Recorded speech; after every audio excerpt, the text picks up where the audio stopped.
Welcome everyone to this SCV GSA regular board meeting. I'd like to call it to order and begin with the Pledge of Allegiance. Begin. I pledge allegiance to the flag of the United States of America and to the republic for which it stands, one nation, under God, indivisible, with liberty and justice for all. All right, I have some announcements for the procedures for today's meeting. This meeting is being recorded. Please note that audio and presentation materials will be made available to the public on the SCV GSA website. We will use the following procedure for approving items and taking public comment. I will introduce each agenda item. Staff will present. I will ask for public comments. I will then ask for discussion and questions from the board members. Once concluded, I will ask for a motion and a second, and then the board secretary will call for roll call votes. All right, our first item today is public comment, and I see that we do have one from Ms. Planbeck.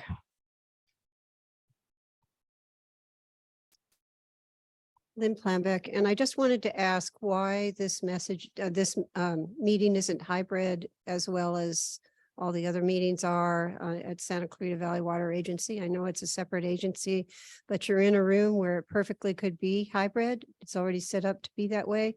This is a meeting in the middle of the day. It's an extremely important issue to the entire valley, groundwater sustainability.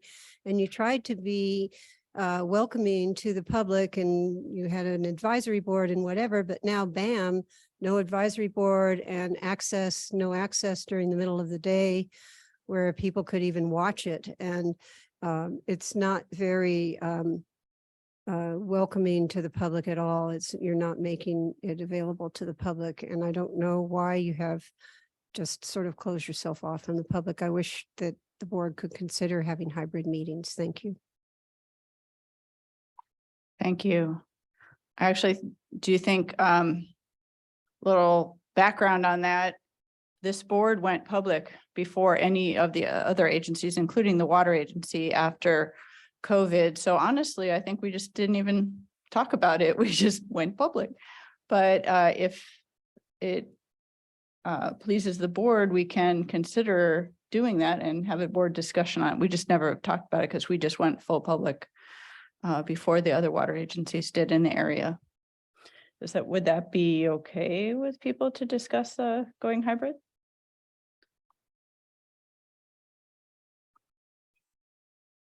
Go ahead, Peter. Yeah, I see no reason why we should not have it hybrid. Do we have a agenda planning committee meeting with this board? No? Okay. It definitely has to be on the agenda before we approve it. Okay. I see no reason why. Just a question for Mr. Bunn. First of all, can we have this discussion? And secondly, does it take a board action to have staff proceed with a hybrid arrangement for this meeting? Let me answer your second question first and say, no, I don't think it does. You're not doing anything regarding the Brown Act. As with any staff decision, the board has the ultimate say. It's not on today's agenda.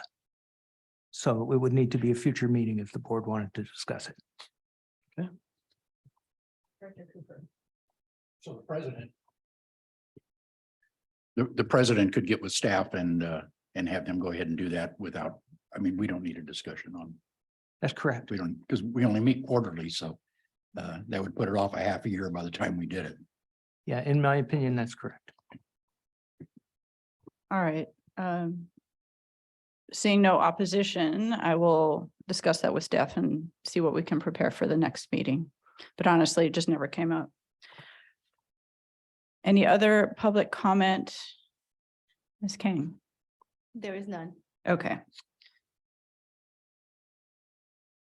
We will go on to approval of the agenda.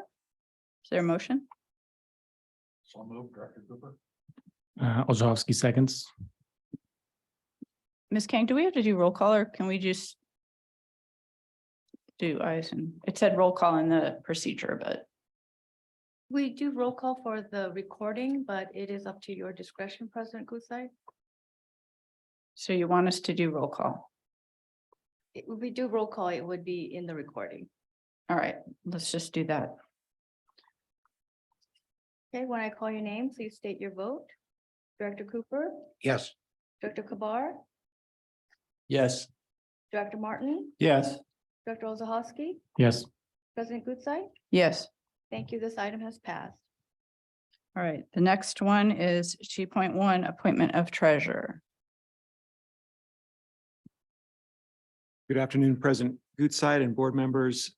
This is a simple administrative action. The GSA's Joint Powers Agreement identifies that the GSA's treasurer will be SCV Water's Chief Financial Officer.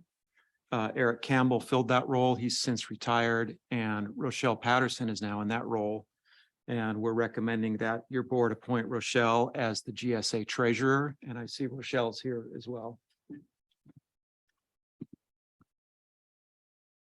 All right, I have no public comment on this. Do we have any director questions or comments?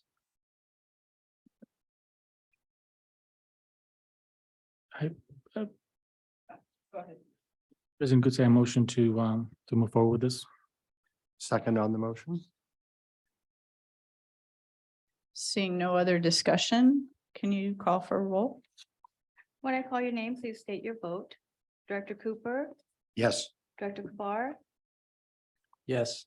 Director Martin, Yes. Director Olzahowski, Yes. and President Gutzeit. Yes. Thank you. This item has passed. Rochelle Patterson is appointed treasurer. Thank you. The next item is 2.2, appointment of a SCV GSA director and alternate director for the Santa Clarita Valley Water Agency remaining term 2021 to 2023, to be presented by Rick Vergoot. Good afternoon again. With other changes with SCV Water, Director Atkins retiring and our alternate director Gladback passing away, SCV Water has identified replacements for the GSA board. Director Olzahowski to my right as the board member and Jeff Ford as the alternate director. And this is just advising your board that those changes have taken place. Thank you. I have no public comment on this one. Any director questions or comments before we move on? Seeing none, we'll move on to the next item, consent calendar. We have a motion on the consent calendar. So moved, Director Cooper. Second, Director Martin. When I call your name, please state your vote. Director Cooper, Yes. Director Kabar, Yes. Director Martin, Yes. Director Olzahowski, Abstain. and President Gutzeit. Yes, Thank you. This item has passed. thank you. The next one is item 4.1. The joint exercise of powers agreement, annual contributions, presented by Rick Vergoot. Good afternoon again. This item is a follow-up from our June board meeting when your board adopted the budget. At that time, Director Natoli advised us that the member agency contributions at $20,000 a year needed to be rediscussed before they were included. And so the purpose of today's discussion is to evaluate moving forward with the member contribution at $20,000 or modifying it. I'm happy to elaborate more if you would like. Yes, okay. So the agency has 3 revenue sources. The member contributions are set at $20,000 from each of the member agencies. That value was established 5 years ago during development of the JPA. The group felt that that was a reasonable contribution. to sort of keep the lights on in the agency and do the basic administrative work. We knew, though, at that time that developing the groundwater sustainability plan and operating the agency would cost significantly more. At that time, SCV Water worked with the others, and in developing the joint powers agreement, language was inserted that SCV Water would provide voluntary contributions above and beyond what the member contributions were. We've stayed that course. Since that time, SCV Water has contributed significant additional funds. Much of the funds, or many funds, were offset by grants that were received by SCV Water on behalf of the GSA. And rough numbers, between 18-19 and 21-22, the GSA provided on average $250,000 extra a year. The other member agencies, can provide voluntary contributions if they would like to, but the County Waterworks District is not a large pumper. It's the other municipal pumper in the basin. About 5% of the basin-wide municipal extractions are extracted by the Waterworks District. Rough numbers. The city is not a pumper. LA County Planning is not a pumper. So SCV Water is the largest pumper in the basin. In terms of fiscal considerations, the $20,000 member agency contribution is considered a modest amount. If your board decides to change that, it could, during today's discussion, it could increase that or decrease that. Regardless of what your board chooses, though, assuming it sets a number, our suggestion is that procedurally, each member agency then would go back to its leadership and check in with its leadership to make sure that's acceptable to them. So the recommendation from staff is that we carry the $20,000 member agency contribution forward for the next 5 years, starting this fiscal year. And if something happens and your board later determines that we want to adjust that, we can. But the recommendation is to set it at 20 for the next 5 years. And so the staff report has 2 specific recommendations. One, that your board open the item for discussion and reach consensus on what the member contribution should be. And that would start in fiscal year 22-23. And then following your board's determination today that the member agency representatives would approach their leadership, make sure that's okay, and we will move on from there. And that concludes my oral report.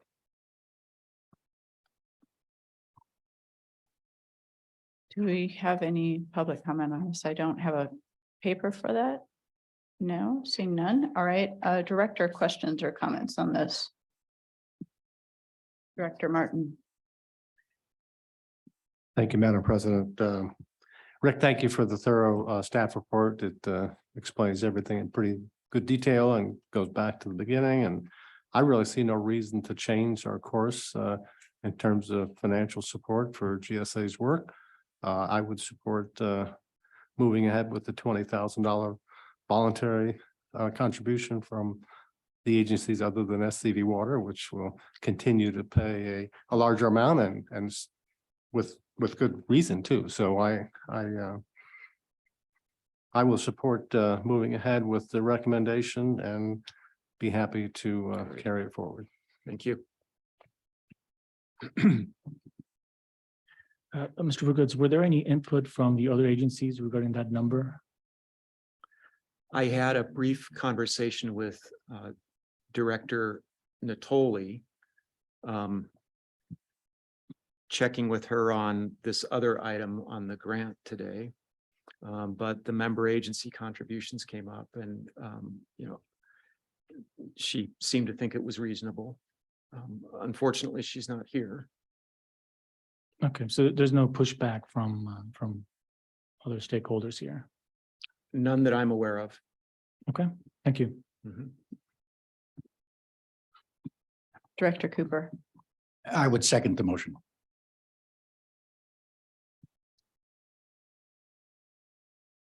I have one question. I know it's a small amount now, but does it make sense over time to add possibly either CPI adjustment or construction cost escalator for these things? Because, over time, especially now, inflation adds up and projects cost more, staff costs more, benefits cost more. Why the recommendation to keep it 20 and not at least adjust for inflation? Primarily to keep it simple. Your board has the authorization or the ability to change it at some point. Well, really any time it feels that it needs to be changed. But your point is well taken. At some point, $20,000 a year isn't going to be what it is today, right? And it isn't today what it was 5 years ago. So that might be better for a subsequent discussion for the full board to gain their comfort level on. Those are my thoughts on it. Yeah, because I'm not sure if you said it, but the contributions actually already expired, correct? Ms. Natoli caught that. So we need to have something in effect now. And then I would like to revisit this and consider with the full board the inflation adjustment, just to see if they want to do that. Are we going to go to the member agencies right now and say it's 20,000, or do we have time till the next meeting? When are they billed for it, basically? And Director Cooper's raising his hand.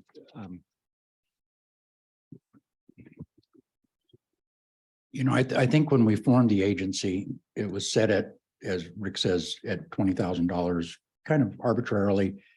What we were really looking for is the city and the county's participation, is we want them to be at the table and participate. The GSA itself, some years are quite expensive and some years it's not. But all of it ends up benefiting the Santa Clarita Valley Water Agency. It's really the county and the city don't have a lot in the water game, except their ability to come to this meeting and get knowledge on what's going on in the area. So I think just keeping it at $20,000, which is just virtually nothing, it seems to be pretty reasonable. If a couple of years down the road, we see that something has gone out of sight, I mean, right now we're probably paying $250,000 to $500,000 a year from the water agency for the studies that are being done. If for some reason we decided down the road that there was construction projects, and that'll be a different course of action, I think, with the city and the county. But right now, it's just we like to have them at the table and be a stakeholder in the thing, and that's just shows their skin in the game to be a stakeholder. And it seems like a cost escalator based on the cost of it over $20,000 would be nothing. So I don't see a need to change that. Director Martin? Thank you, Madam President. Yeah, I'm in agreement with Director Cooper. This was somewhat of a nominal amount just to have some participation tied to some financial partnership. It's almost like refining a gas at this point. So I would be happy to leave it at 20,000. I would like to ask our newly appointed treasurer. It is in our SCV Waters 22-23 FY budget. I take it our participation. Yeah, I thought so. So I'm happy with leaving it at 20K. Okay. Any other director? Okay, I mean, I hear some of our directors saying, just leave it as it is. I would like to know, I mean, the comment was made that obviously we are the largest pumper, but I know that some of these plans and studies that we're in now are going to benefit potentially the city who is doing their own recharge projects, possibly some of the grants have mutual benefits to either the city or county. I think at minimum, the next time this comes back, I'd like to, number one, look at inflation adjustment, and number two, look at, who's accruing the benefits, because I know although this is interesting, hopefully they're also getting something out of it other than coming to talk about water for a couple hours on a weekday. So, when this comes back to us, can we look at how the benefits are spread and consider a inflation adjustment at that time? I guess that would be my request, rather than doing it near term. Go ahead. Just one quick comment. I also would like to see an operational cost. Ms. Patterson, is that going to be presented to us at the next meeting? Operational costs of GSA. Director Ozahowski, I'll take that one, Rochelle. We did review the budget in detail at the last board meeting, but I think staff would be more than happy to get you up to speed as a new director on the GSA, and we can walk you through in great detail, as much detail as you want on the cost in the budget for the SCV GSA. Very well. Thank you, Mr. Cole. Yep, you're welcome. Back to you, Madam President. All right. So we had a motion and a second to leave it at 20,000 for the next 5 years, and a request to revisit it in prior to the next 5 years, prior to expiring, with some additional detail. That request was my request, but didn't modify the motion. So at this time, we can take a roll call vote on the motion and the second. When I call your name, please state your vote. Director Cooper, Yes. Director Kabar, Yes. Director Martin, Yes. Director Ozahowski, Yes. and President Gutzeit. Yes. Thank you. Item 4.1 has passed. All right, we are moving on to 4.2. Approve a resolution authorizing SCV Water Agency to apply for and execute a grant agreement with the California Department of Water Resources for a sustainable groundwater management grant, also presented by Mr. Vergoot. Thank you again, President Gutzeit. Thank you, Uni. We have a relatively brief PowerPoint presentation today, hitting the highlights of this. Next slide, please, Uni. So this grant is the last grant in the hopper from DWR for Sigma. Might there be future funding? Not sure, but this is a grant that's available now. It's unusual in that the minimum request is $1 million per basin. There's no match required, but there are some additional points for a 5% match. The applicant doesn't get more points for matching more, but they would get some points for a 5% match. We discussed this grant with your board in June when we were talking about budget adoption, and we talked about a number of ideas. Since then, we developed some other ideas and we've summarized those in the staff report. Some of the ideas are just not ready to move forward with yet. The grant application is due at the end of November. And so developing scope, schedule, and budget for some of these bigger projects would be difficult. Next slide, Uni. Your board memo goes into the 9 ideas considered. For this, I'm only touching on the ones that we're recommending moving forward with. But if your board wanted to discuss any of those other ideas, we could right now. Otherwise, I'll just keep moving ahead with the recommended projects. Okay. So there are 3 ideas recommended for this grant application. The first one would be to recoup some of the costs in the current implementation budget for the GSA, about $200,000, largely for filling data gaps and other work that we believe would be eligible for grant funding. The second bullet is additional scope for filling data gaps regarding private wells. That's something that Gina Natoli talked with me about. It seems like it has good merit. She described to me that during the county's evaluation of their hauled water initiative, they worked to understand more about private wells, but were not successful despite effort. The third is a project for well siting and deep Saugus aquifer monitoring wells. Of course, the cost here is very large. The approach for the grant application would be to fund a well siting study and also fund Saugus aquifer monitoring wells. 3 to 4 Saugus aquifer monitoring wells is what we're imagining. Next slide, please, Uni. And let me just talk a little bit more about the well. Stay on that slide, Uni, but the groundwater sustainability plan identifies the need to fill various data gaps in monitoring water levels, water quality. And though it doesn't list Saugus monitoring wells specifically,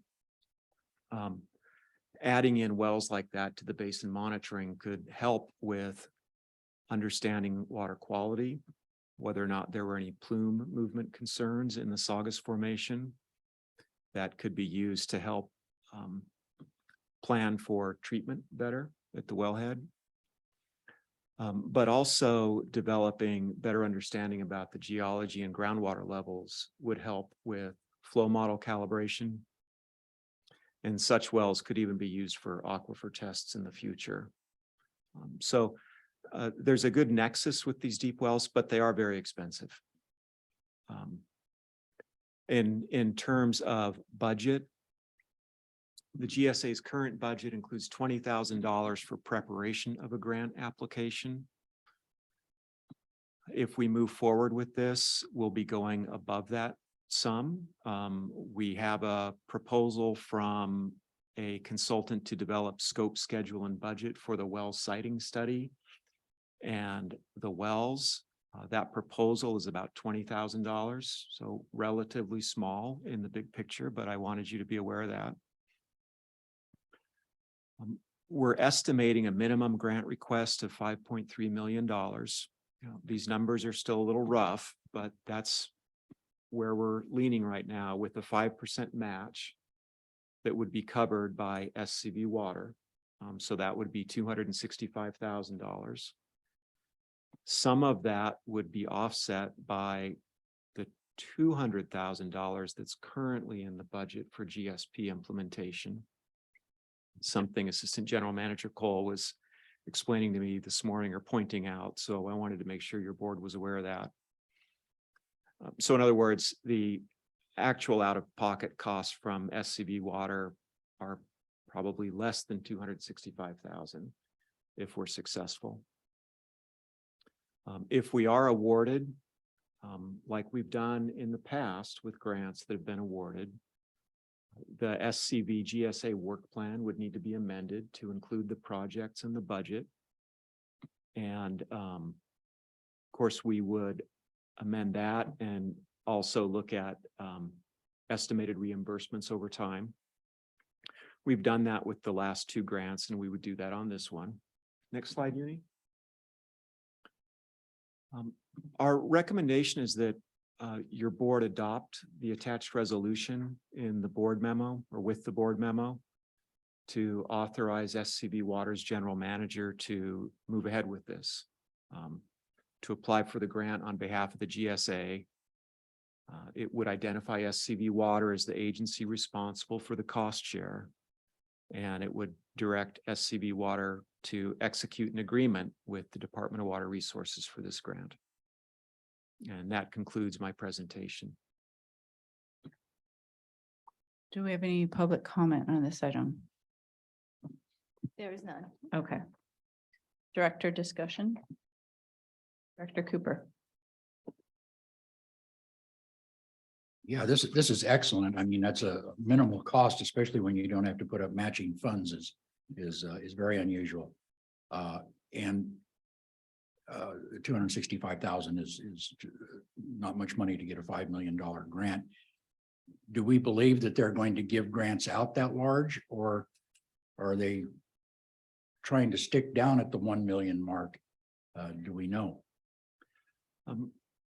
We don't know. We know that 1 million is the minimum. We've heard, and I hesitate to say it because I haven't verified myself, but that the earlier round, the funding was pretty generous. Doesn't mean the earlier round for the critically overdrafted basins doesn't mean it'll be generous this time.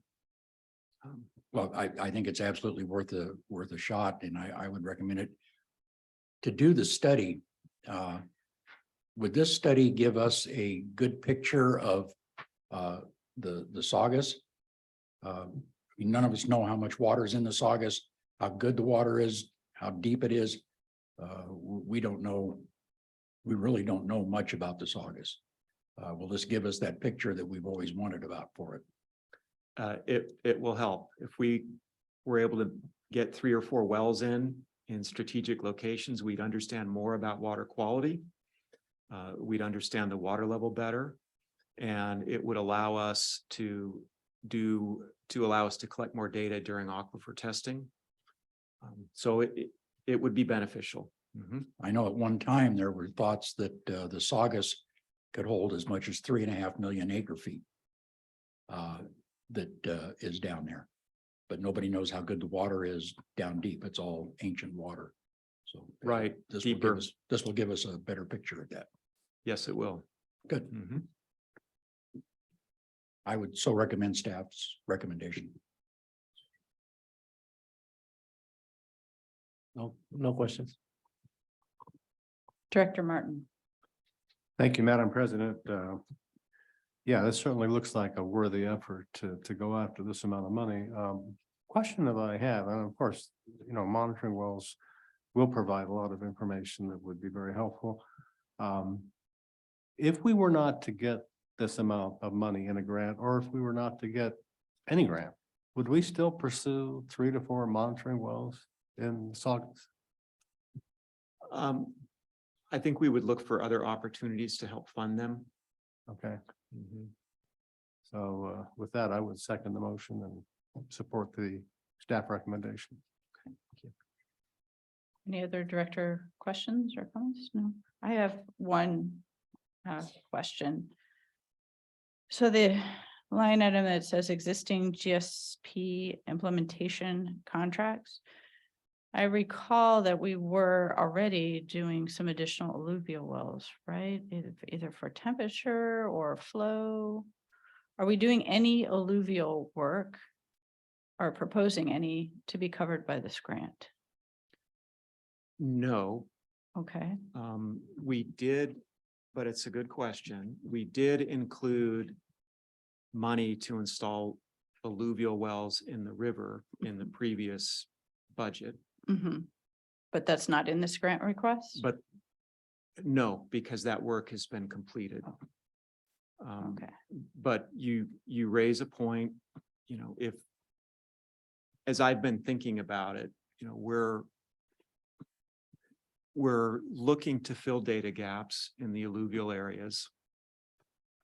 We do have a plan to do outreach in the canyon areas to try and find existing domestic wells that can be used for monitoring. But in the back of my mind is whether or not we should also look to include other alluvial wells in this grant. We worded the board memo to reflect that we expect that to be a minimum grant request. And I don't want to convey to you that I've got this secret plan to put more alluvial wells in it. It's just something that I think we can look at and potentially include in the grant request. They are relatively less expensive. So this may be a good opportunity to include some of those as well. So that's something that we're talking with GSI about. Okay, because have we already put in all the alluvial wells and or piezometers that we wanted to? Are they all in already? Yes, Okay, they are. Okay, Mhm. so any more would be for additional data, but we didn't view it as a critical data gap at this point. That's correct. And the reason is that we have committed to looking for domestic wells, existing domestic wells to help fill that data gap. Right, but obviously if that, well, of course, if that fails, then we'll have to have a plan B, right? Okay. Just also wanted to make sure, because I just learned about this recently, you mentioned scoring and the match. Can we look at if agency having a community workforce agreement in is also able to get additional points for that? Because I know on some infrastructure projects, we do get points for that. It may be federal and not state, but I don't want to miss our additional points if we can get additional points. So, Let's find out. yeah. Okay. And just so I give Cheryl the right term, it's community workforce, Agreement community workforce agreement. that we have. Yeah, I can Yeah. fill you in, Rick, Yeah. offline. We do have, as part of our agency act, this is Santa Cruz Valley Water Agencies Act. We do have that component defined in there, so it's something that we can talk about and Okay. see what's out there. Thank you. All right, any other discussion? All right, call for the vote. Ms. King? When I call your name, please state your vote. Director Cooper, Yes. Director Kabar, Yes. Director Martin, Yes. Director Olzahowski, Yes. President Goodside. Yes. Thank you. Resolution 2022-03 has passed. All right, we will move on to 4.3, which is the State of California Executive Order N-7-2022 and the new required coordination between the SCV GSA and local agencies for well permits. I assume there's a presentation on this? Just an oral report. Okay. Thank you, President Goodside. The governor's executive order has language in it that requires now GSAs to weigh in on well permits, either for new wells or for modifications of wells. And though our agency isn't directly in the well permitting realm, that's typically LA County, we're now being asked to make findings for the county on whether or not wells would cause impacts or make it harder for GSAs to reach or achieve or maintain sustainability. So what does it apply to, the executive order? It applies to non-de minimis wells. These are wells that extract more than 2 acre-feet per year. It does not apply to public supply wells. It does not apply to de minimis wells. So these would be sort of the typical domestic wells, something that extracts less than 2 acre-feet per year. What do we need to evaluate? 2 things. We need to review the application, the proposal, to make sure that the proposed well and its use isn't inconsistent with our groundwater sustainability plan. such as by making it so we didn't reach a goal. We also need to look at well interference and whether or not it could cause subsidence. In terms of what's happening locally, the board memo describes we're aware of 2 well permits. Unfortunately, I don't have specifics for you. We've had discussions back and forth with one of the consultants. There is interest in a well near Castaic. We heard from a consulting firm about this a couple months ago. We discussed the executive order. We asked them to give us a little bit more information. We're told it's still a live issue for them, but we haven't received anything. I did advise them that your board would be hearing this today as well. We also heard from the city about a well in Sand Canyon. To their credit, they reached out to us and said, hey, we're hearing things about well permits, what's going on. And we've also talked with the county. We called the county back in July just to compare notes with them on complying with the governor's executive order. Let me be more specific. We called the county's well permitting team and talked with them about that. And they've since asked for a letter explaining a little bit more what kind of coordination the GSA would like to see with them. So we've got the executive order. We know what it says. We don't have anything actionable right now other than interest in wells. We've established coordination with the county and the city. At some point, we're going to get a request because of the executive order to evaluate a well in the basin. We expect that those requests may be very straightforward. It might be something that we can look at, and say, yeah, you know what, that's not a big deal. Due to its position, due to the proposed extractions, it wouldn't affect the GSA reaching sustainability or maintaining it. Others are going to be more complex and potentially have impacts. What we're suggesting to your board right now is that to the extent we get an application in that can be easily addressed and a clear determination can be made that it wouldn't be an issue with the basin, that we just communicate directly back to the county and tell them to go ahead with it. We do have a number of specific recommendations in the board memo, 1 through 4. Knowing that the cost of looking at some of these could be expensive, as you were saying earlier, President Goodside, everything is expensive these days.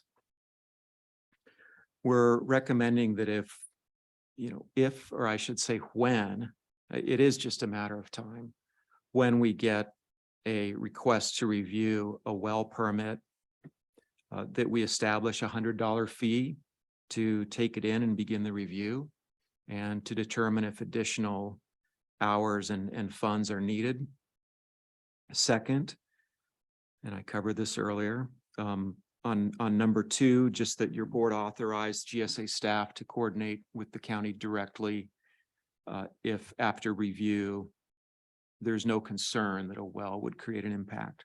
Third, if there is a potential for impacts and setting of conditions such as limits on extraction are not sufficient to reduce the level of impact, that's the kind of thing that we bring to your board for discussion and deliberation, and your board could help guide staff on what feedback to give the county. Fourth would be to authorize GSA staff, consistent with the regulations, to set conditions on wells, such as metering, reporting, registration, possibly even limits on extraction. And that concludes my oral presentation. I'm happy to answer any questions. Madam Secretary, Yes. I wanted to see if I could clarify a couple of points. One is that in the executive order, the decision to review the well for consistency with the GSP, that duty is expressly given to the Groundwater Sustainability Agency. The other two things that Mr. Verkutz mentioned, subsidence and well interference, are not specifically given to the GSA. But it's my understanding that staff is proposing that we take that on because we're doing investigations into subsidence and so forth. The other point that I wanted to make, you may have heard there was a bill in the legislature this session that did things similar to this on a permanent basis. And that was opposed by groundwater sustainability agencies. Some of them were willing to take it on and some of them weren't. And ultimately it was not passed. So this executive order does not have an expiration date, but it was put in place because of the drought emergency. And so one could expect that when the drought emergency goes away, this requirement may go away as well. All right, thank you. I see no public comment on this and I do not have a public comment card. So any director comments? Director Martin. Thank you, Madam President. I think, Rick, you've done an excellent job of kind of enveloping all the possibilities they may come our way in a general sense, by the way. Of course, you can't know the details. But my question is, do we now have a fully functional and calibrated groundwater flow model for the basin? We do, but we're constantly looking for ways to improve it. Okay, so do we have any feel for order of magnitude cost for a set of runs for a proposed well, which may include all the issues that the GSA would be concerned about, the effect on adjacent wells and whatever else may be under that heading? I would say 5,000, maybe 10, Okay. depending on the level of detail. I mean, that's not, if you consider that against the cost of such a well, those wells are pretty expensive. So $5,000 to $10,000 fee to run for a set of runs with our calibrated groundwater flow model, it doesn't sound like it's out of the question. And I think you've covered that in your set of recommendations as something we may have to do. That $100, so that's a filing fee basically for just to get them in the books, and then it'll all be assessed going forward. But with that said, I'm in agreement with how you want to propose. Again, you basically covered the range of possibilities that we may be faced with. So I think I'd be comfortable with moving ahead with staff recommendation. Great, thank you. Director Cooper. Thank you, Rick. That was very helpful. And I guess and I like the idea of us working directly with the county and not going back through the well owner and all of that. If a well is large enough that's going to go to us, that means it's larger than just a domestic well. Is that Yes. okay? Then at that point, my concern would be is what is it serving? Is somebody developing a mutual water company out there? Is somebody developing more than their own home? And do we have service to that area? Which I'm not sure that they should be drilling a well if we have service to that area in the first place. But if they're developing and putting together mutual water companies, I would have concerns that they don't have a second source of water supply, which a lot of those don't, unless they are hooked up to us in some manner. And then there has to be connection fees and the rest of that. So I guess that would be more of my concern than the well itself in this process of what is it serving. So something to take a look at when those come in. Right. Is it? I hadn't thought about a mutual water company. I thought about ag and maybe some industry, but you're right. So we need to understand the use, not just the amount that's extracted, but Yes, if they're supplying, 5, 10 homes up there, there needs to be a second source of water supply outside of that well to those homes, especially for fire flow and whatever else they've got to do. But, yeah, I would be concerned that they have an issue there rather than the well. This executive order, however, does not give the GSA or the water agency the power to do anything based on those factors. All that, the well permitting is still with the county. And all that we can do is issue those opinions about those factors. What it does do, however, is make us aware that there's a well going in, and then we can do perhaps an independent investigation. Yes, and we can, and if we determine that there's a small mutual going in or that we can oppose those things. Yeah, I was and just pointing just out like the that we're county not process. given the power to oppose that with this order. With this order, that's correct. Okay, I have a follow-up question on that, because you said some of these other things were not powers in the order either, like looking at nearby well impacts, or there was a second one. The other one was Subsidence. subsidence. That's right. That's given to the county. And the county would have to be persuaded to hand that job to us. However, I don't think it would take very much persuasion.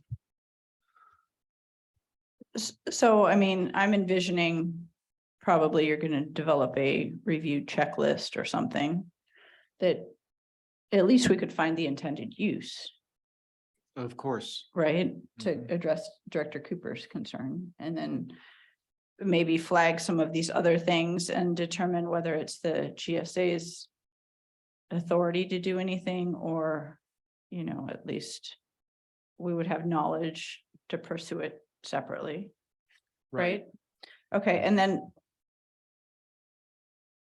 other question, I mean, I wrote down liability and scope, so it sounds like the order is for effect on the groundwater basin. Does it affect the sustainability of groundwater basin? But when we add in things like impact on other wells, I know there can be really nasty lawsuits between two private entities, for instance. So I would like to see us, as we go through this, have legal counsel comment on, our liability for what we are looking at and what we are not looking at.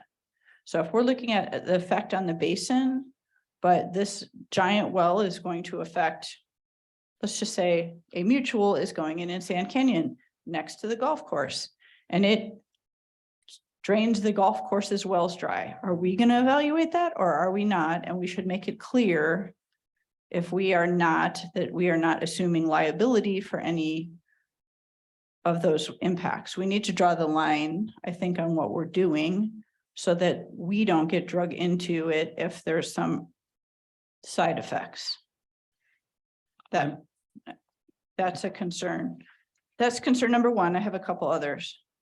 You have some language in here about monitoring if we think it's going to be an issue. The GSA has the ability to require monitoring. We have a lot of private well owners who don't want to talk to us, or, I shouldn't say a lot, but historically, we just talked about needing a grant to get information on private well owners. If we have the opportunity to chime in and say, you shall monitor this well, why are we not doing that? Why are we saying, well, we might not? It seems like, if not today, we should talk about adding those conditions on new wells, because we don't have data on existing wells. We may not very well get it. We're spending $75,000 to figure out what we can get and what we can't. Here we have a well applying for a permit, and I would think we should at least say, hey, monitor that well and give us the data.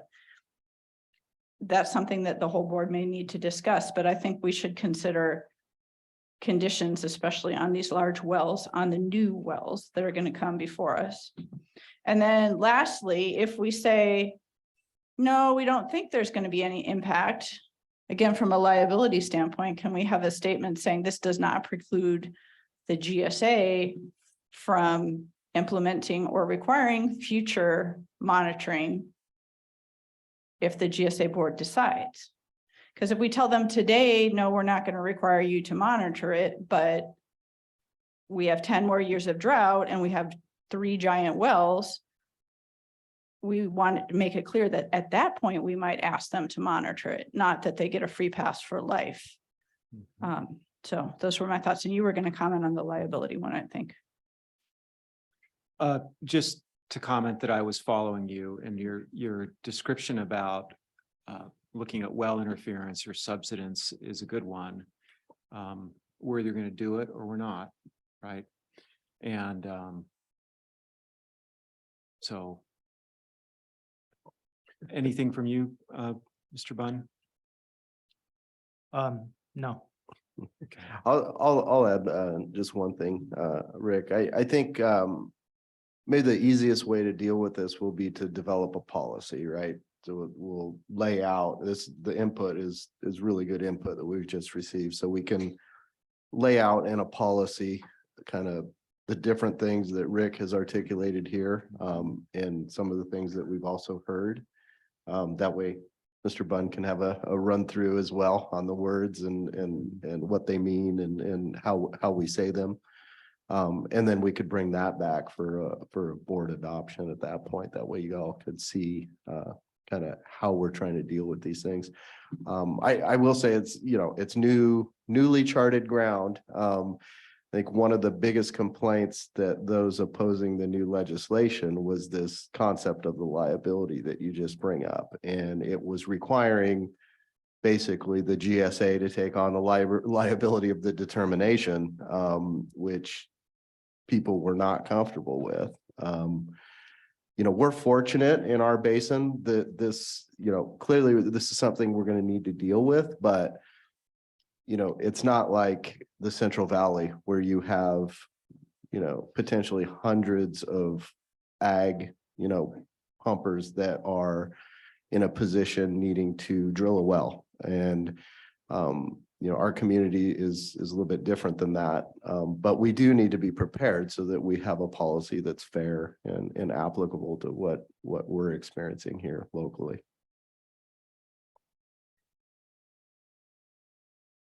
Yeah, so question on this, I'm a little bit unclear about the portion about potentially setting conditions. So, I mean, as I understand it, this is before a county or city can approve any new wells or amendment to or modification on an existing well, they have to come to the GSA and get a written verification of whether it's okay or not. But then, and I think that's fine, but then it expands, I think what you said expands into almost acting like a water master, like basically setting conditions on potentially metering of the well, reporting extractions and things like that. Is that's something that the GSA is already doing, or would that be a new function? And how would enforcement of that, if it's a new function, how would you be enforcing that? Well, the GSA isn't, the GSA through the legislation has the authority to regulate extractions. Yes. Right. And so the GSA has had that authority. We haven't used it yet because we haven't seen these new well permits come in. So that's the answer to the authority question is yes, we have it, but no, we haven't used it yet. And if I may just continue on that for a bit. In addition to the power to regulate extraction, we have the power to require monitoring, which I think Thank you. President Goodside was But the idea of doing that as a condition, I'm not sure that we have the right to do that. We can require monitoring, and I would have to look and check to see whether we have, if we're going to require it for all. For one, we may have to require it for all. And we may well want to get into that board discussion, but I don't know if we have the authority to say to the county, you can only give a permit if they monitor their well. I don't think we do.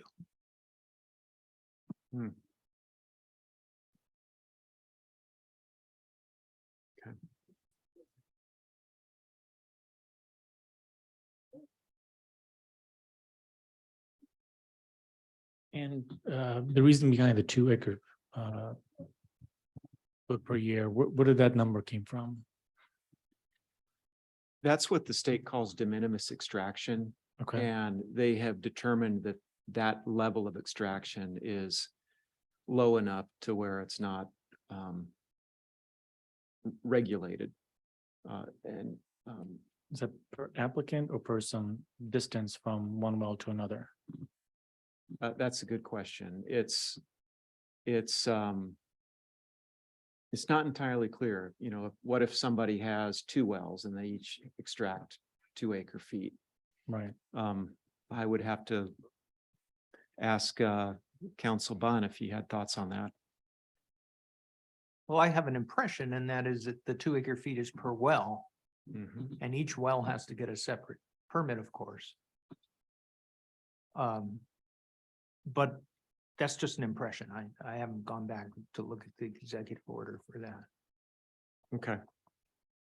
And do we receive the copy of the permit from the customer, or do we receive that directly from the county? We would receive my understanding is we would receive a copy of the well permit application from the county. The county would say, we've received this permit application. Now we'd like the GSA to review it. Okay.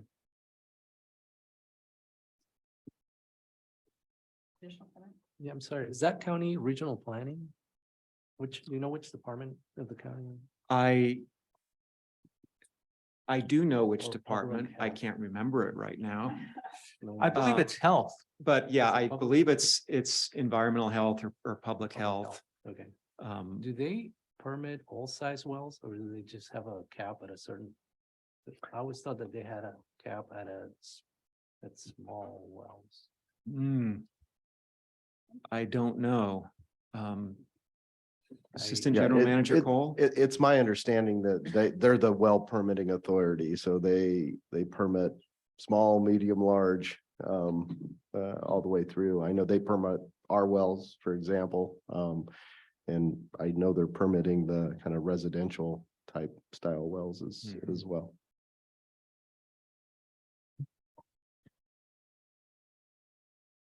That was a good discussion. It sounds like, well, and we had a motion, but not a second, as far as I can tell so far, but it sounds like the intent is that we'll come back with a policy to kind of address some of these questions and concerns. I want to chime in on the one about the well size, because I know this is an executive order, but often in regulations, they'll talk about not not circumventing it. For instance, air permitting, you can't have 5 little things that add up to more than what would trigger a permit, because the 5 little things will still trigger a permit because they add them together. So we should check that or figure it out as part of the policy as well. But you want approval of this today so you can move forward. Is that correct? Yes. Okay, so I need a second, unless I missed it. Excuse me, then if that's the case, then I need to know what the board is approving today.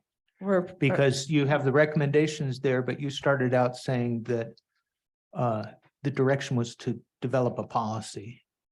So do you want to do one or the other or both of those things? Is it time sensitive that we do this today so you can act? Or can we wait to our next approximately quarterly meeting? Well,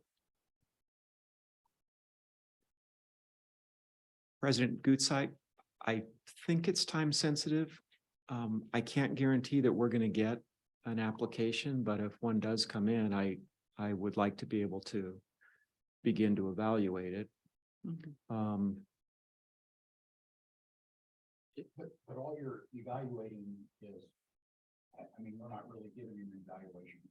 We're taking a look at it, see what it is, pass it on to the county.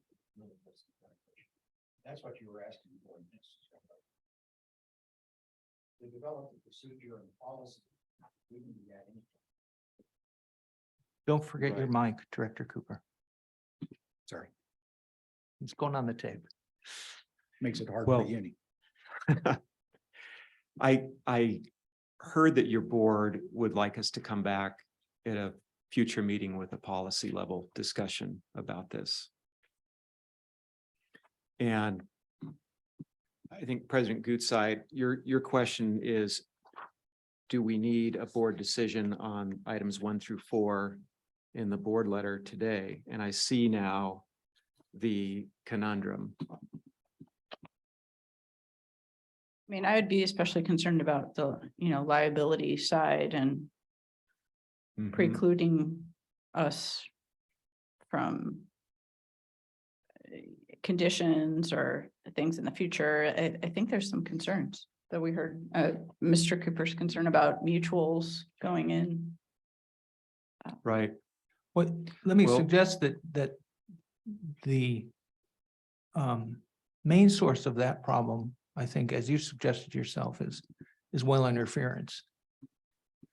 And so perhaps at this point, you could give interim guidance to do what the executive order orders you to do, and that is to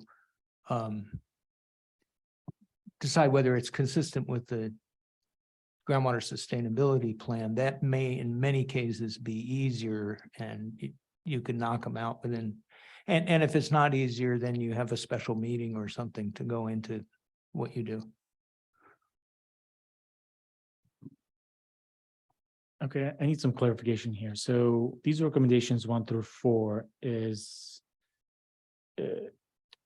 it's how we act based on that executive order from Governor Newsom. If we go with a policy, that policy will have to be discussed once the executive order is finished. It's done. Is that correct, Mr. Webb? Not necessarily. You could establish a policy that expires at the same time that the executive order does. So what would be the difference between a policy and these recommended procedures that we have outlined today? What's the difference between the two? Well, it would get into some of these issues about, first of all, whether to evaluate subsidence and interference, but also whether to use the opportunity to determine whether to order monitoring and some of the things that we've been talking about during the meeting today. But we're not allowed to order monitoring. No, you are allowed to order monitoring. You just may not be allowed to order it as a condition of a permit. Okay. Sorry if I didn't make that clear before. You definitely have the power to order monitoring. It may be, as I said, that if you order it for one, you order it for all. I'm not expressing an opinion on that today. What do you mean by monitor? Reporting well levels and extraction amounts. I don't know if Sigma gives you the power on water quality monitoring or not. I don't think so. So that would be metering? Potentially, yeah.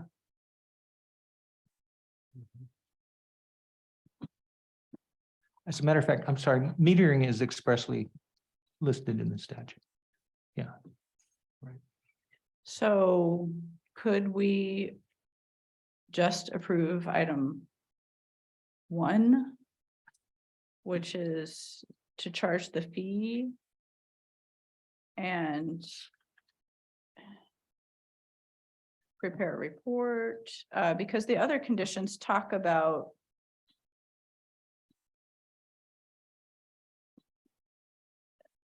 findings and setting conditions, at least in 3 and 4. What would enable you to, and I'm going to say, even if we do go ahead, I want to want language on liability protection and future authority. So even if we say this doesn't have an effect, we don't believe it's going to have effect on the sustainability of our groundwater.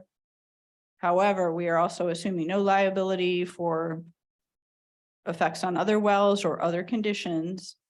And we reserve the right as granted to us as a groundwater sustainability agency to impose, future monitoring. Even at this stage, I'd like to see some minimum approved legal language and reserving our rights to add conditions later. But what would let you move ahead today? Approving number 1, recommendation 1? Yes, that would be fine. And Um, 2, maybe 1 and 2? 2, I think 2 would be reasonable. 3 and 4, we're really getting into that policy discussion. Yeah.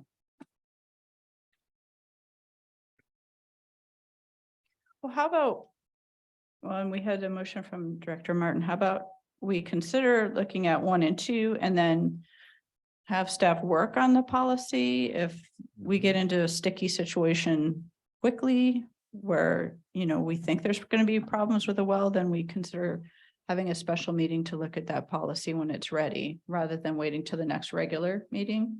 Would that make sense? Yes. Okay. So Director Martin, would you Well, I amend s- your motion if you, Yeah, Or two? I see Rick nodding his head. So my question to Rick would be, you've laid out a list of 4 items that my take on is that you believe this is what it takes to comply with the executive order. Yes, And if you're going to leave out 2 of the steps, but you're still saying, yeah, that would work, is that an incorrect interpretation of what the staff recommendation is?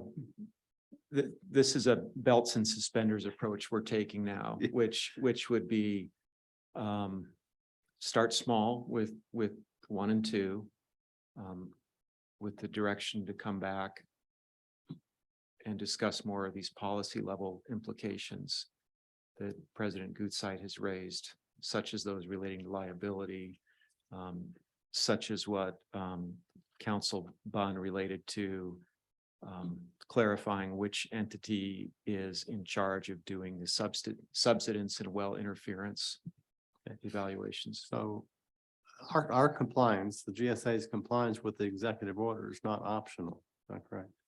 That is correct. And if you come into a situation where items 1 and 2 don't give you enough to fully comply with the executive order, what then would be your action? Fast track the policy and discussion at the board and potentially a special board meeting. And if we just approve the 4 items as you've listed, the policy would be somewhat of an additional measure to make evaluation incorporate the issues of liability and perhaps make it a little cleaner. But it would, you don't foresee any condition of which you'd have to come back for a special board meeting if we were to approve all 4 tonight, or this afternoon. Other than to bring policy level discussion to your board. Well, other than acknowledging the possible need for a special board meeting, I'm okay if we just want to move ahead with 1 and 2. My interpretation of the staff recommendation, again, this is what it would take them to comply with the executive order, which is not optional. So I'm willing to go either way. I'm sorry, did you say you're willing to go either way?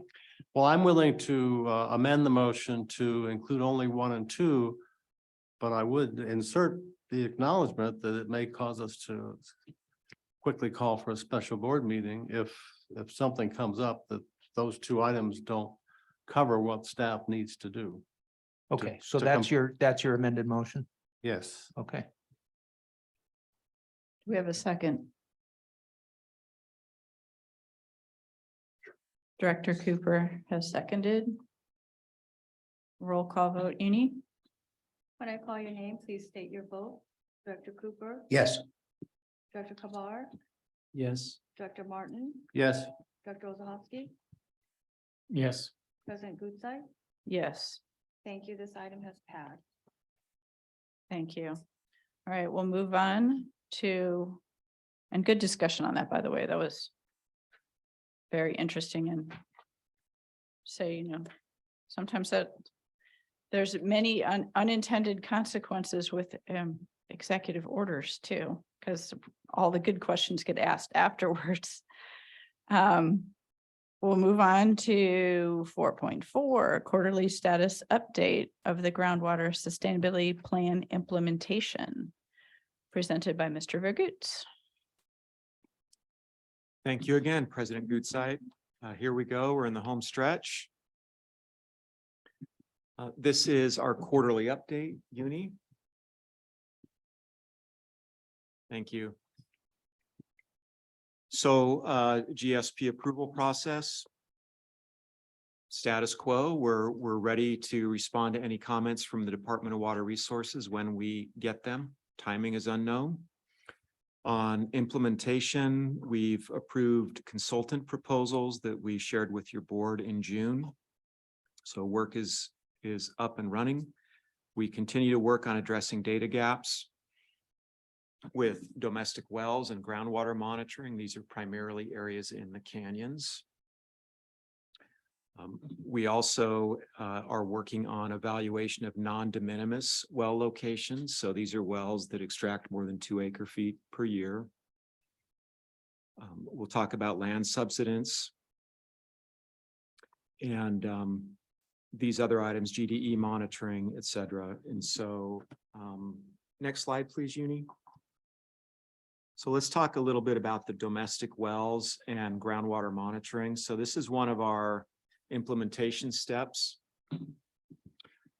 This map includes, of course, the basin, the alluvial area. It also includes in this kind of purpley color septic system areas. That information came from the Salt and Nutrient Management Plan. It includes areas where GSI has identified private well records. So if you look into San Francisco Canyon, you'll see quite a few white circles in there.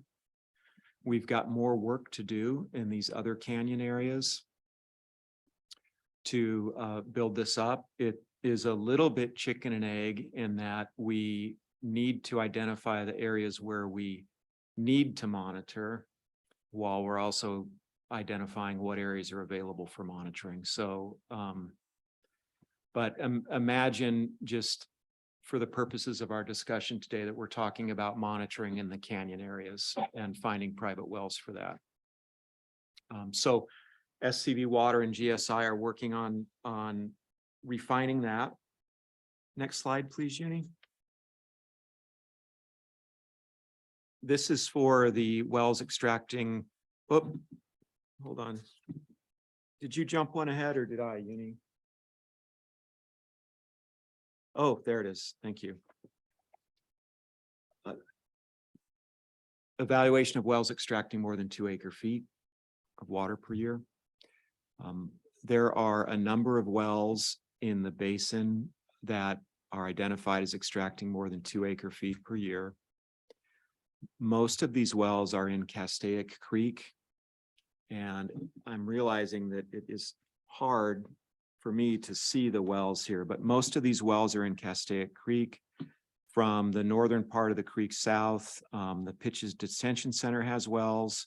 As we move further south down Castaic Creek, we get more into Newhall land and farming wells. Oh, that's terrific, Uni. Thank you for doing that. And then further to the eastern part of the basin, near Placerita Canyon, there are some wells. On the right side of your screen, Golden Oaks Ranch has wells. So these are the non-de minimis wells that we've identified. we're going to do a little bit more fact finding, and including talking with SCV Waters Operations Group. And after that, we will begin outreach with CV Strategies to talk with well owners and your board about metering extractions and reporting extractions and well registrations. So this will be a big effort, and it continues. So just keep in mind, from the big picture, we want to capture the extractions from these wells that extract more than 2 acre-feet of water a year. Okay, Right, can I ask a question on the prior slide, just real quick? of course. You had, you showed the smaller wells up in San Francisco Canyon. Right. Do you not care about other small wells? Or do you care about the small wells when we have data gaps? Thank you for asking that question. Yes, we care. The map is incomplete. And so the map shows a whole bunch of well dots in San Francisco, but we need to fill in the dots in the other canyons next. Right, we're going to be looking at the well records, locating them in the canyons, coarsely initially, and then looking at where regionally we believe that monitoring makes a lot of sense. For example, would it make a lot of sense to monitor a well up in the top of a canyon? Probably not.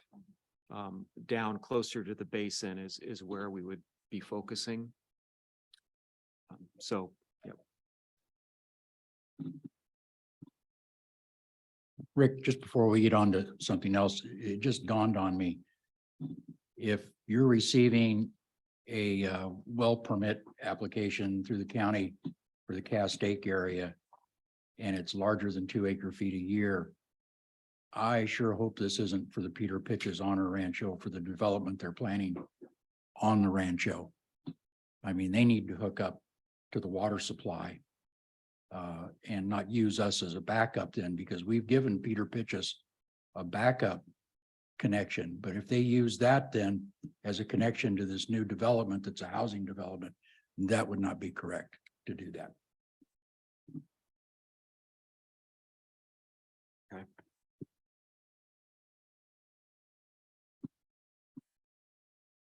I understand.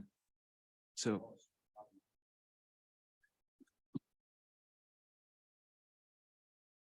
thanks for mentioning that.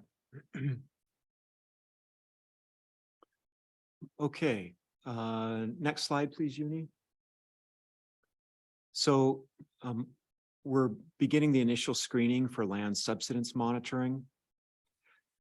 This map, I see what you're doing. You're going to zoom in, aren't you, Uni? Thank you. I was telling Director Martin earlier that I was hearing former Director Atkins tell me that my font size needed to be larger. And so I made these quick changes before the meeting. But still we need to zoom in. So what this map shows are certain SCV water wells. It also includes the Waterworks District 36 well on the northwest. Coming down towards the southeast, there's V207 and 206. Those are the wells sort of north of Magic Mountain that are, these are Saugus wells, excuse me. V160 is a little bit further to the east, and then we have 205 and 201. We're working to get treatment on those wells so we can get those up and running. A little bit further west are Saugus 1 and 2. And from a big picture perspective, we've got some wells here that I've described that aren't pumping as much as we see them pumping in the future. So the pumping plan identifies full build out in the agency where Saugus wells would extract in certain periods up to 35,000 acre-feet a year. We don't have the capacity to do that right now, in part because of some of the limitations on permitting. But in the future, water levels will be a little bit lower than they have been historically because we'll be pulling more water from the basin. And those areas where the water level would be lower are roughly from V206 and 207 by Magic Mountain down towards Saugus Wells 1 and 2 down near Saugus Cafe. So there's sort of a shape. It's not quite a blob, but it's a oval. That's our current area that we're focusing in on subsidence monitoring. There's more to do though. There are existing LA County benchmarks shown on that graphic too, which are white in color, white dots. Those aren't wells. Those are benchmarks that LA County monitors. And so future steps for us on this will be to continue to coordinate with LA County, talk with the city and also LA County about any particular sensitive infrastructure they have in this, what's currently a very broad area, and continue to coordinate with them on monitoring. And Uni, I really appreciate you zooming in on that. And I'll move on to biologic monitoring that's taking place.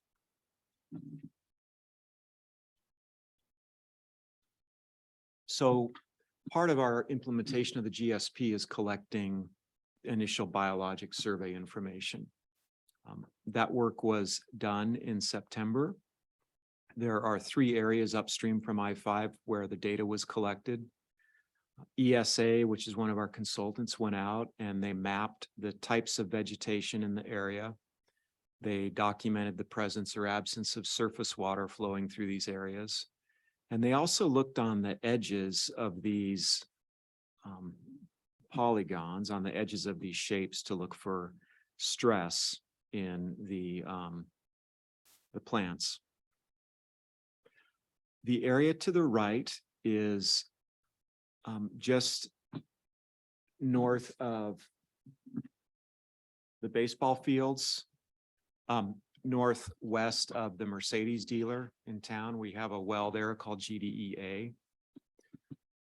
The graphic on the left is near McBean Parkway, and the middle one near McBean.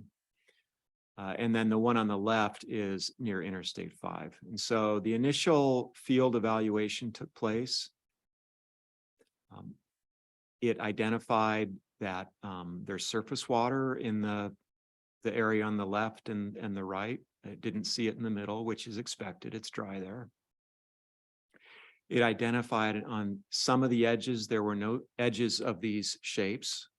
There were no signs of stress. In other areas, there were some signs of stress, and in one area, there was moderate stress. ESA also used the satellite data. Next slide, please, Uni. To look at the greenness in these areas. This is good information. It will become better as we utilize more of this kind of satellite information. But it found, you can see on the right side, it's very green. That's where the water's flowing in the river. Similarly, near Interstate 5, there's a lot of green on the southern part of that graphic. Next slide, please, Uni. So the initial data collection, surface water is present at the upstream and downstream locations. There are some different degrees of stress in those riparian canopies. We're currently working with ESA to include a more senior biologist, which is how the GDE process works, to take a look at the field reports, look at inputs to the river, local groundwater elevations, and make more determinations about the habitat. Right now, we're just beginning. the story will develop as we do subsequent monitoring in future periods, but we've gathered the baseline information so far. Next slide, please, Uni. In terms of monitoring, reporting, outreach, promoting best water use practices, we continue to coordinate with 5 Point on data sharing. Water levels are above the minimum thresholds, and SCV Water is actively encouraging water conservation. Next slide, please. Fiscal and grants. Our ongoing grant administration continues. To date, DWR has authorized reimbursement of $1.08 million. And your board did provide direction today on moving forward with the Sustainable Groundwater Management Grant.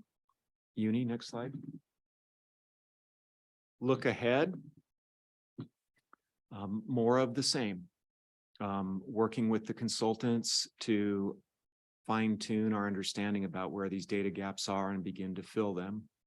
We'll continue the monitoring. We'll continue with data collection as needed. The groundwater flow model will continue to be refined. GSI is working on that. They'll be including recent survey information, actual water level information that we've been able to collect in the river now. We'll be engaging CV strategies. I expect by the time we meet with you next, CV strategies will be helping us get certain outreach efforts up and running. And we'll be working on the grant application. And that is it. Uni, last slide. So we've been over a lot of this today on other presentations, but we're making good progress. And we're looking forward to this next few months with filling in the data gaps and reporting more to your board on how that's going. You're welcome. Do we have any public comment on this item? Yes, we did receive a public comment from Ms. Planbeck. I just wanted to express my concern about the biological surveys. It was interesting that a statement was made that there was water in the one area, which is not a result of surface water from the river. It's a result of effluent from the sanitation plant. And I think that needs to be differentiated from the river being not pumped so low that it still has surface water in it. I mean, there's surface water there, but it's not really from the river. It's from the effluent. That's one thing. And then I'm concerned that the survey in the area of the end wells, were the end wells pumping at that time? How long have they been pumping?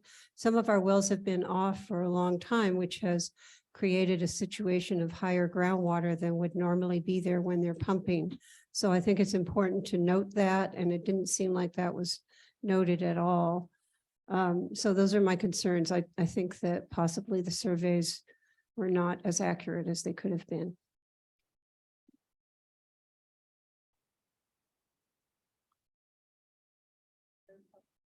Seeing no other public comment, do we have any director questions or comments on this? Seeing none. All right.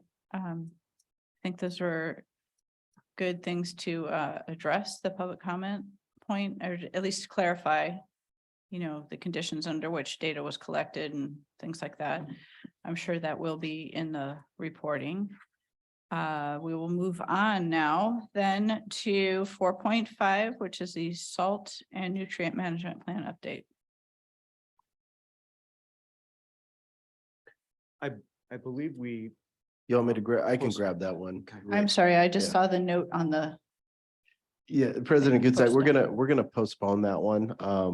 Since we're down a couple directors, we felt that it'd probably be better to wait on that one. It's not Yes. time sensitive. Okay. It's something that we could present at the next meeting, and that way we've got more people in the room. yeah, no, that is a really important presentation. I just saw that note that it's postponed. So that means we will move on to item 5, request for future agenda items. Have any? No? Okay. Then we will adjourn, and I thank everyone for coming.